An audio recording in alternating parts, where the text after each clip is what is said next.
Horizon Chats Home CGX, and this is don't watch this video if you're afraid to smile or cry. Happy cry, I'm guessing. This is my channel Casual Geographic. This is odd one. It's a happy video. I mean, there are some happy videos from Casual Geographic, but usual thing is like dark, scary, afraid, wild is gonna kill you. I mean, that is how the wild is, so I guess why not? But yeah, a wholesome series apparently. Yeah, he been doing that like past few months a lot, right? I guess people say, the more popular it get, people like, why you just terrifying children? So it's like, okay, I guess I'm gonna make wholesome videos. So yeah, it's gonna be fun. His wholesome series is also good because it's really wholesome. One thing I realize every time I react to it is like, yeah, it's like if your mood is bad, it's gonna get better. So yeah, it's gonna be interesting. I watch Casual Geographic because anything, everyday animal facts and things that happen out there, he usually makes videos about it. Tier 2 is like more like a tier list type of video. He posts every few months or something. Zafrank is also like a piece like that, an essay style. Casual Geographic is like tells you facts about things, shows you clips about things around the world. I don't know, whatever from TikTok and shit. It's always fun.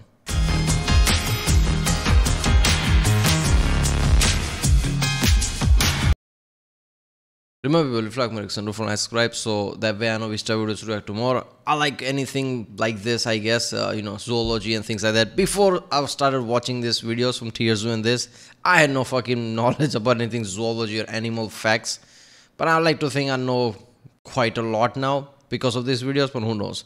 We'll see in this one, I guess. So yeah, let's watch one.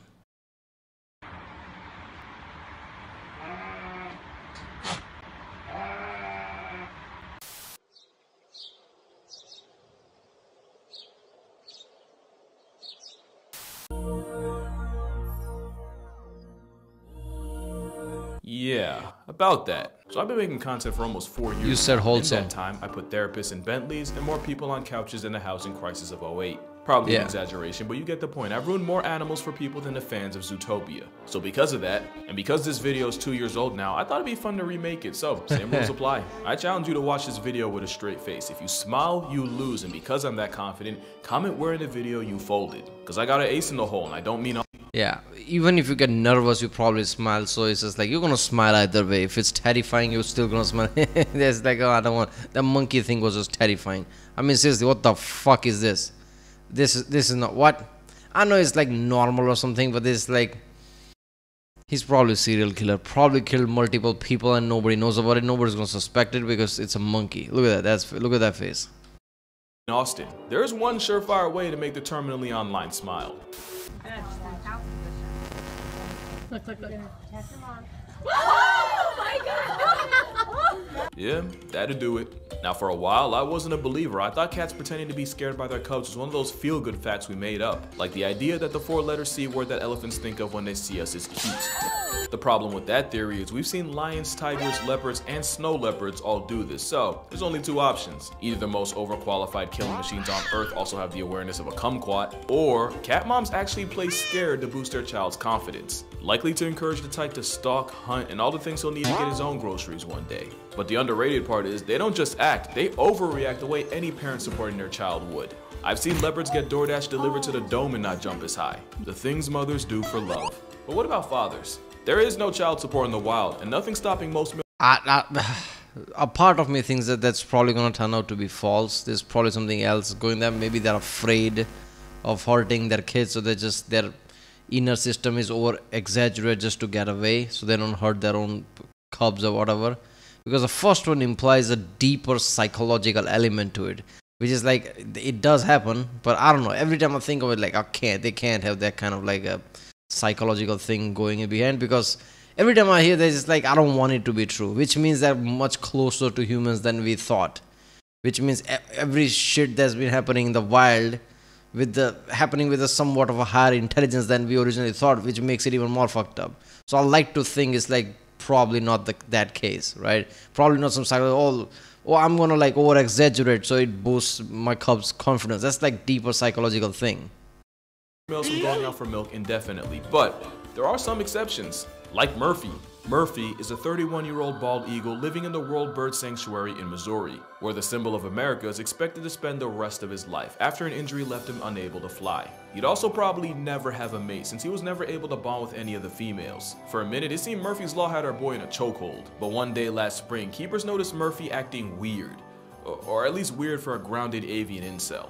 They took a closer look and realized Murphy had built a nest, but instead of an egg, he had a rock that he made his full-time job protecting from not just people, but the other eagles too. Scientists believe that spring hormonal changes had triggered a paternal response in Murphy. In other words, that baby fever had him acting different. But the story didn't end there. A couple weeks later, several miles away, an eagle nest had fallen during a bad storm. And one thing about eagle nests, they're much bigger than you think. The fall killed one of the eagle chicks and left the other one an orphan.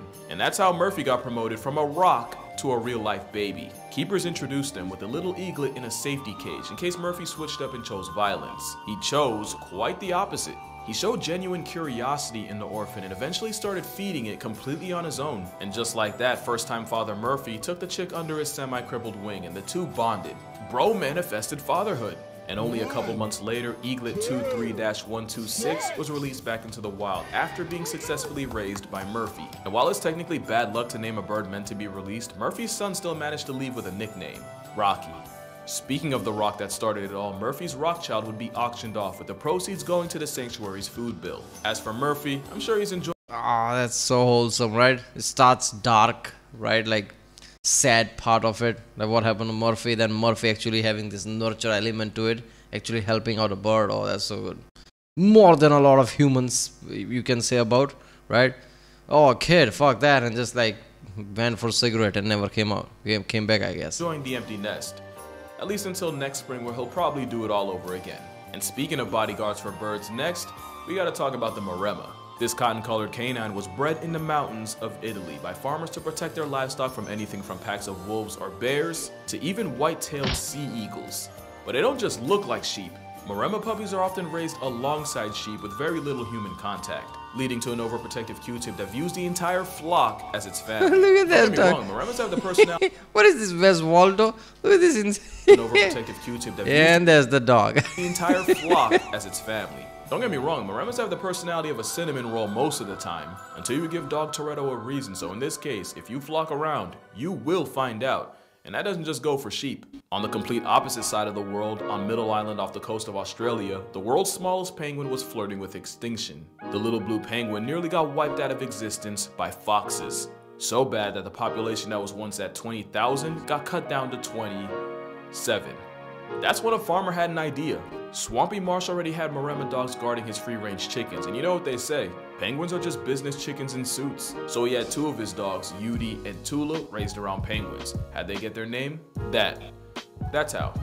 And just like that, the two dogs would see all penguins as their own, and as you can guess, they defended them like it. The Maremmas didn't even have to put foxes on shirts. Just having their scent around was enough to make a fox readjust its grocery list. And it wasn't long until the pint-sized penguin population made a comeback. The two dogs that pioneered this have since retired, but to this day, you'll still see Maremmas running protection for the little blue penguins of Middle Island. We really don't deserve dogs. Even in one of the darkest days in American history, you'll find out. Yeah, I'm imagining the Madagascar penguins.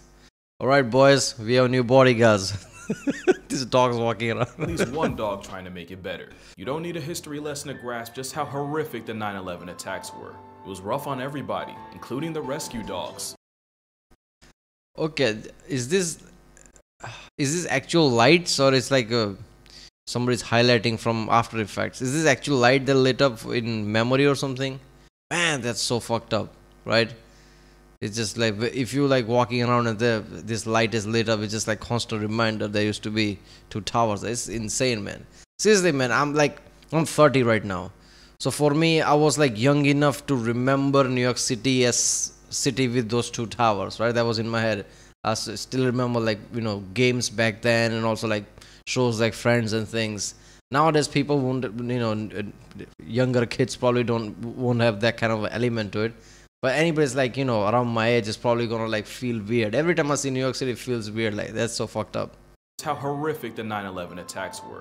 It was rough on everybody, including the rescue dogs. But you ever wonder what happened to the four-legged heroes of Ground Zero? Well, this is Brittany. She's a golden retriever with a name that would give autocorrect an aneurysm. She was also the last surviving rescue dog from 9/11. Ground Zero was actually her first ever job with owner and trainer Denise Carlis, where they spent 10 days at the disaster site. Brittany would also go on to help with searches after Hurricane Katrina and her equally evil twin sister Rita. Brittany would retire at the old age of 9, but wouldn't retire from making a difference, just this time in schools. She would go on to work in elementary schools as a reading dog. She was basically emotional support for first graders or special needs children struggling with reading, and with Brittany on the clock, those same children actually performed better. But like honestly most good things in the world, Brittany was unfortunately taken from us in 2016. But not before getting a hero send-off from firefighters and rescue workers on her way to the animal hospital where she was retired from life. Brittany retired from helping people, but the next animal needed people. Wait a minute, why was she put down? Did naturally die? Okay, why do okay. I'm guessing if some dogs get put down because they're like, if they bit some multiple people, it's just like by law they are considered dangerous. I'm pretty sure that won't be the case with this dog, right? So why? It's like some kind of a problem was there or something, or was she becoming some, you know, she had rabies or something? I don't know. Why was she put down? Look, I don't know much about animals in that way. I don't know why dogs get put down. I mean, somebody comment down like, why does that happen? Why didn't she die naturally? People to help her retire.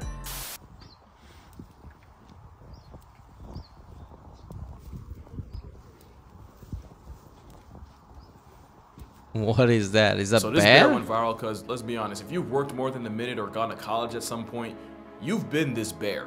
But her backstory was less relatable and a whole lot less wholesome.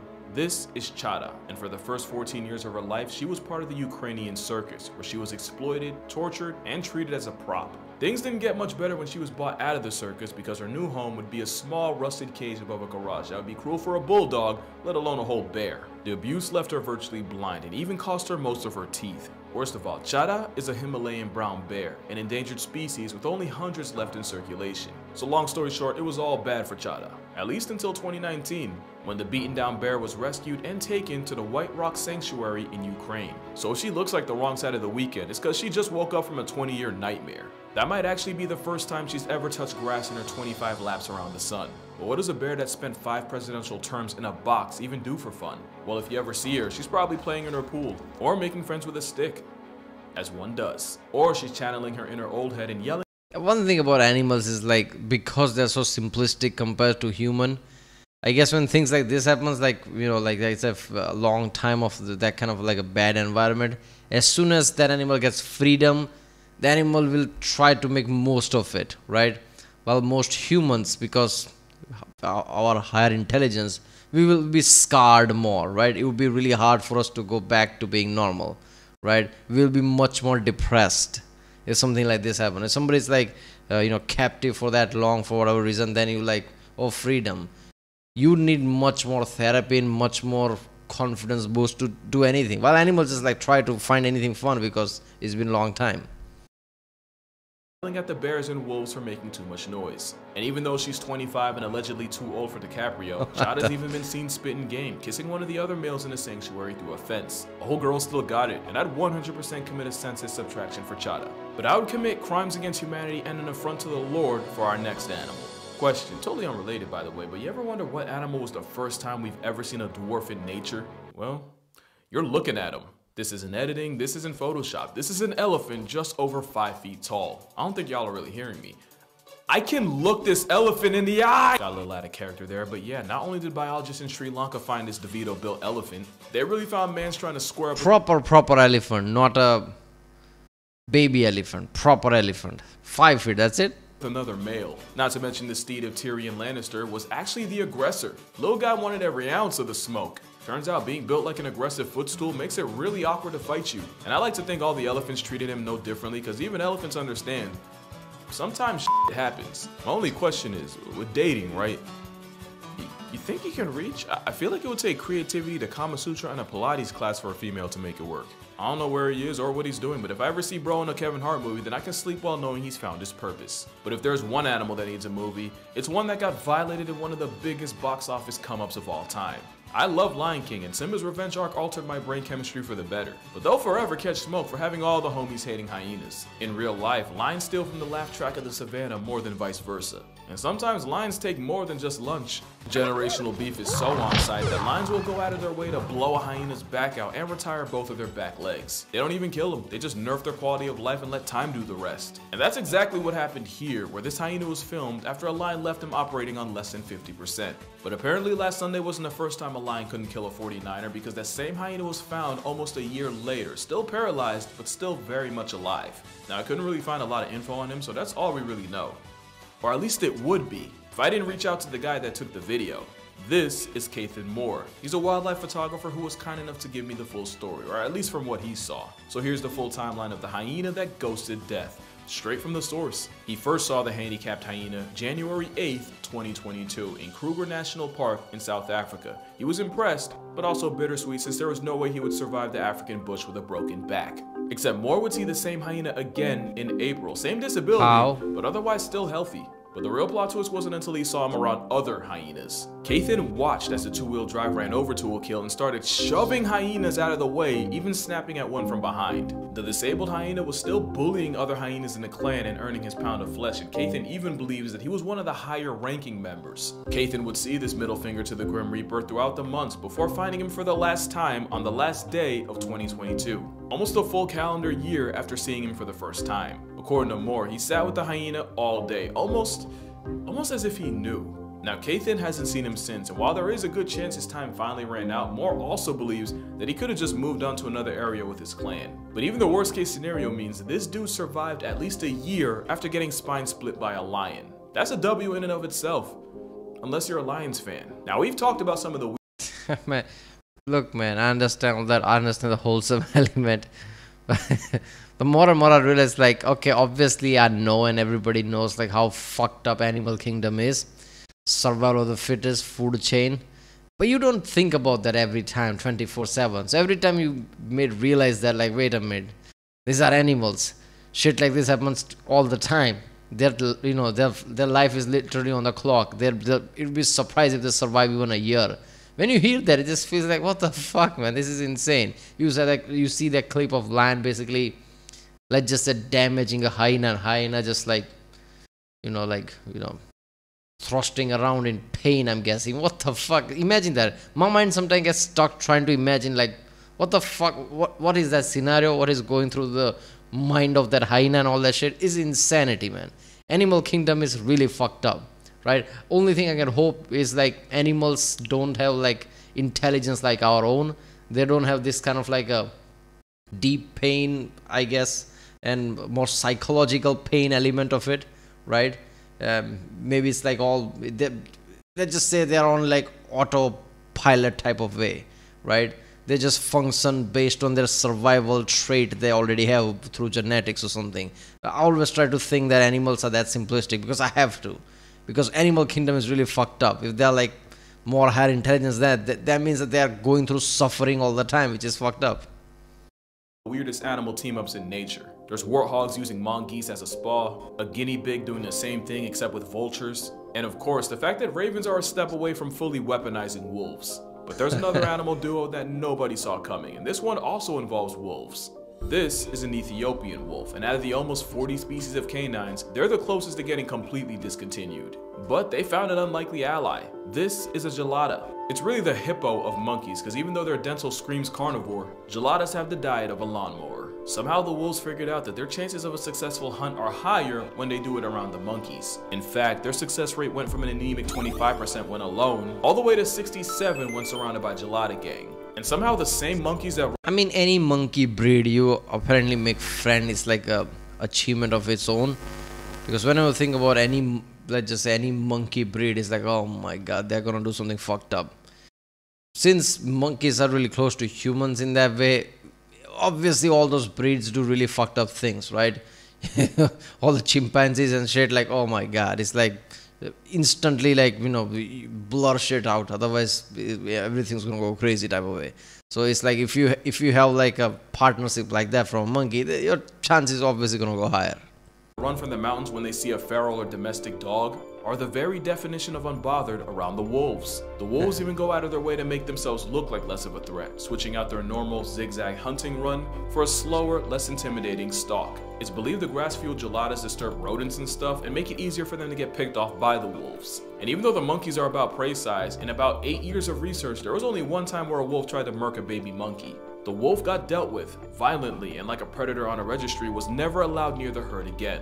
So it might not be the Disney movie Wolves and Ravens are, but geladas and wolves might just be the most underrated duos in nature. But you won't find a better story than the tale of the BLT. The story of a lion, tiger, and bear cub all rescued from a basement in Atlanta and brought to the Noah's Ark Sanctuary. The three had bonded and were inseparable, so they were nicknamed BLT. B for Baloo the bear, L for Leo the lion, and T for the tiger named Shere Khan. Baloo was like the It's like I was gonna say Baloo. This is basically the cartoon story. It's like real. This is insane. chill older brother and the glue of the group. Leo was the quiet, stoic one, and Shere Khan was easily the troublemaker, but by far the most affectionate. The three were basically conjoined triplets for 15 years until Leo passed away in 2016 to inoperable liver tumors, and Shere Khan expired in 2018. I'll drop a link to a video with the full story, but a lot of people wanted to know how Baloo was doing. So I asked them, and here's what they said. The last member of BLT is doing well and actually celebrated his 22nd birthday last July. He hasn't been introduced to other animals since Shere Khan and Leo, but considering black bears are solitary, he's probably happier that way. And best believe the star of Noah's Ark gets spoiled with fruitcakes, ice treats, and even bubble baths. They even went and renovated his old clubhouse because Baloo only deserves the best, and when he's not in there, he's in. They better not release him now. They're like, okay, I think it's time to send Baloo into the wild. That's gonna be fucked up. You just gave him cake and like baths and all that. You're basically making him weaker if you want to send him into the wild. That's going to be fucked up if you do it, because I don't think Baloo's going to survive after that. Every time you treat any animal, try to, like make their life better, then you better keep doing that. If you stop, that's going to be even more fucked up. You did more damage than, yeah. I've seen about like pigeons, right? People feed pigeons all the time. I'm like, that's great. Don't fucking stop. Because once those pigeons stop getting food and they get used to that, their whole chain is gonna get fucked up, like where to find food now. Right? That happens a lot. Way too many pigeons gets deleted. I hear about it all the time. Because either people stop giving food or just like area changes. I don't even know. But yeah, if you're gonna do that, you bet it's like a responsibility now. You better do it. It's like, having your dog in your house for like few years and say, fuck it, like send him to the wild. That's more fucked up. It's best not to have a pet than to do that. Enjoying life in his own private personal pool. Low-key, bro living better than me. So how's Baloo doing? He's doing how he deserves. Also, his favorite treats are Tootsie Pops and Oreos. That has nothing to do with anything, I just thought it was cool. Speaking of Oreos, what do a parrot, a raven, a seal, and a beluga all have in common? They've all shown the ability to mimic human speech, from conversing corvids to catcalling seals. But there's another animal not enough people know about, and that would be Wilkie. A 14-year-old orca in Antibes, France, and the first one to ever mimic human speech. Smart. And before you say it, no, not like this, I think. Won't play the story again. Orcas aren't just intelligent, they have cultures and different trends that they follow, just like us. They also have different dialects, with each family group having different tones and frequencies. It's like how I can say Aaron earned and iron earned, but if you in Baltimore, you finna hear earn and iron. Wilkie was trained to mimic her caretaker, saying things like hello, bye-bye, and even count to 3. 1, 2, 3.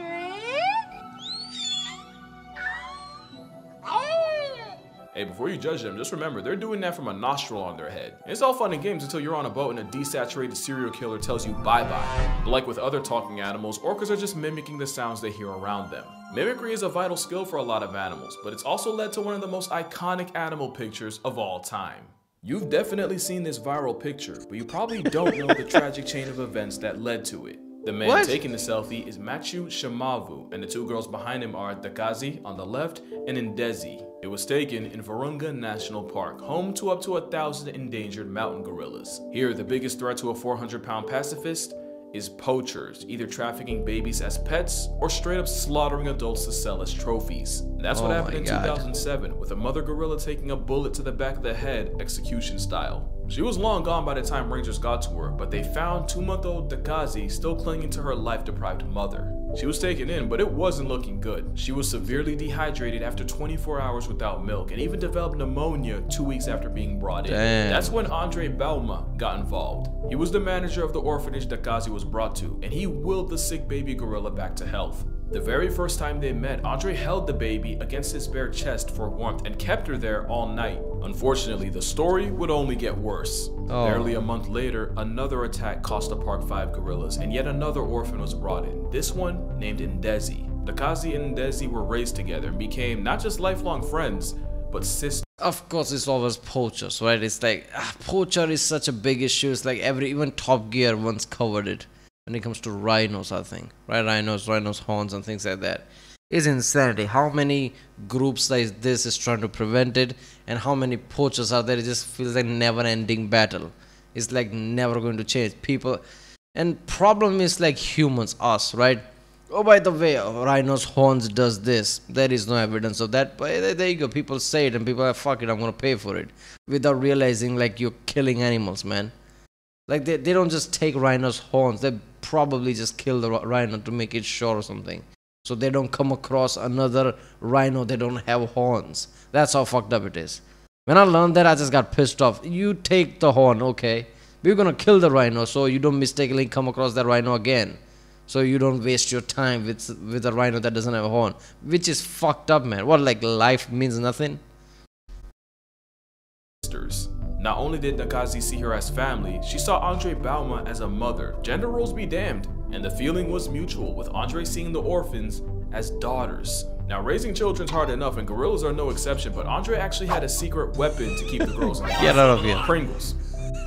Yeah, we're not that different. Now, one thing about gorillas is that babies often learn by imitating the adults around them, and with only humans around, the sisters eventually started seeing the other rangers as role models. One day, a ranger noticed he had 2 shadows mimicking his every move, so he pulled out his phone, snapped a picture, and that's how the world got blessed with this. Now, unfortunately, in September of 2021, the Kazi would pass away at 14 after a long-standing illness, and she spent her last moments in the arms of Andre Bauma. Yeah, the same man that held her that night 14 years ago. So where are they now? Ndezi's still alive and well, actually serving as a role model for the younger gorillas in the park the same way her sister did. Mr. Bauma still out there making a difference any way he can. And Matthew, he clearly hasn't slowed down with the selfies. But that's gonna do it for this video. Drink water, hug your parents. Shout out to Lions fans. I know I rag on y'all a lot, but I low-key have respect for you guys. And if it was up to me, y'all'd be the ones in the Super Bowl. Shout out to Kathan Moore for helping me with this. Okay, please random. go check him out and tell him I sent you there. And I'ma see y'all.